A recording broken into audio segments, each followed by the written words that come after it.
একটা সময় ছিল 10,000 টাকা নিয়ে দোকানে গেলে মোটামুটি একটা ভালো স্মার্টফোন পাওয়া যেত। আর এখন 10,000 টাকা নিয়ে দোকানে গেলে ফোনওয়ালা তোমার দিকে এমনভাবে তাকাবে যেন মনে হবে মনে মনে বলছে, দাদা ফোন কিনতে এসেছেন নাকি শুধু দেখতে এসেছেন। কারণ সত্যি বলতে এখন মোবাইলের দাম আগের তুলনায় অনেকটাই বেড়ে গেছে।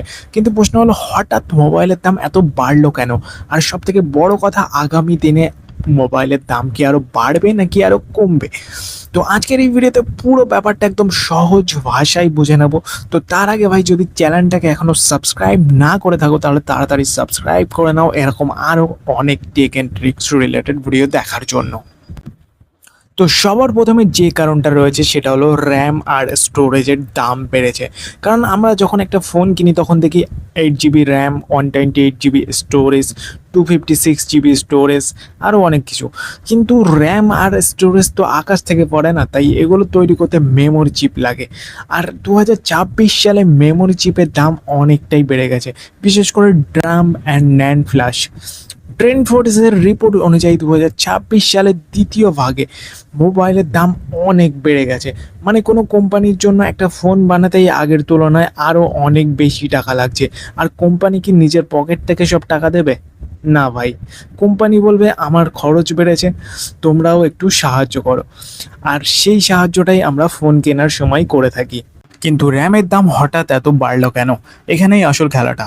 এআই, হ্যাঁ, চ্যাটজিপিটি, জিমিনাই, এআই সার্ভার, এইসব এআই টেকনোলজিরও এখানে বড় একটা ভূমিকা আছে। এআই চালানোর জন্য বিশাল বিশাল ডেটা সেন্টার তৈরি হচ্ছে, আর সেই ডেটা সেন্টারে প্রচুর মেমোরি চিপ লাগে। বিশেষ ধরনের হাই স্পিড মেমোরি যেমন HMB এর চাহিদা প্রচুর বেড়েছে, তাই চিপ তৈরি করা কোম্পানিগুলো এআই এর জন্য বেশি মেমোরি তৈরি করছে। ফলে স্মার্টফোনের জন্য যে সাধারণ মেমোরি ব্যবহার করা হয় সেটা সাপ্লাইয়ের ওপর চাপ পড়ছে। তো সহজ করে বললে, এআই এর জন্য মেমোরির চাহিদা বাড়ছে এবং ফোনের যে মেমোরি সেইটার সাপ্লাই কমছে, দাম বাড়ছে, ফোন বানানোর খরচ বাড়ছে, ফোনের দামও বাড়ছে। এবার আসি দ্বিতীয় ব্যাপারে, বাজেট ফোনে এত চাপ পড়ছে কেন? ধরো একটা ফোনের দাম 10,000 টাকা। এই ফোনে কোম্পানি এমনিতেই খুব বেশি প্রফিট করতে পারে না।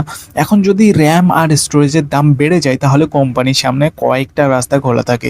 এক হলো ফোনের দাম বাড়াও, দুই হলো ফোনের দাম একই রেখে কিছু স্পেসিফিকেশন কমিয়ে দাও, আর 3 নম্বর হলো ডিসকাউন্ট কমিয়ে দাও। মানে আগে যদি ফোনে 8 GB র্যাম দিত, এখন হয়তো সেই একই দামে 6 GB র্যাম দিতে পারে। মানে দাম একই দেখাবে কিন্তু ফোনের ভিতরে একটু ডায়েট শুরু হয়ে যাবে। তাহলে প্রশ্ন একটাই, এর জন্যই কি ফোনের দাম বাড়ছে? না, শুধু এআইকে দোষ দিলে এআই বেচারার ওপর অন্যায় হয়ে যাবে।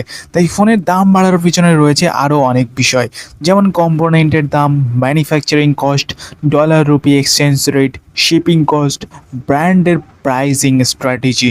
তো এই সব মিলিয়েই একটা ফোনের ফাইনাল প্রাইস তৈরি হয়। তবে বর্তমান পরিস্থিতিতে মেমোরি চিপের দাম বৃদ্ধি হওয়াটা একটা বড় কারণ।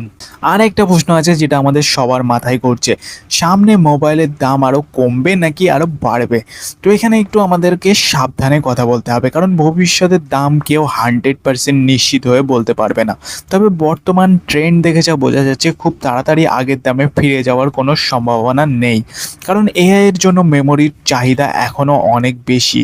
আর ট্রেন্ড ফোর্সের 2026 সালের আউটলুক অনুযায়ী 2027 সালেও এআই সার্ভারের কারণে মেমোরি সাপ্লাইয়ের ওপর চাপ থাকতে পারে। অন্যদিকে স্টোরেজের দাম কিছুটা কমার সম্ভাবনা রয়েছে। তো ভাই, আজকে অনেক জ্ঞান দিয়ে ফেলেছি, তো আজকের মতো এই পর্যন্তই থাক। আর ভাই, দেখা হচ্ছে নেক্সট ভিডিওতে। Thanks for watching.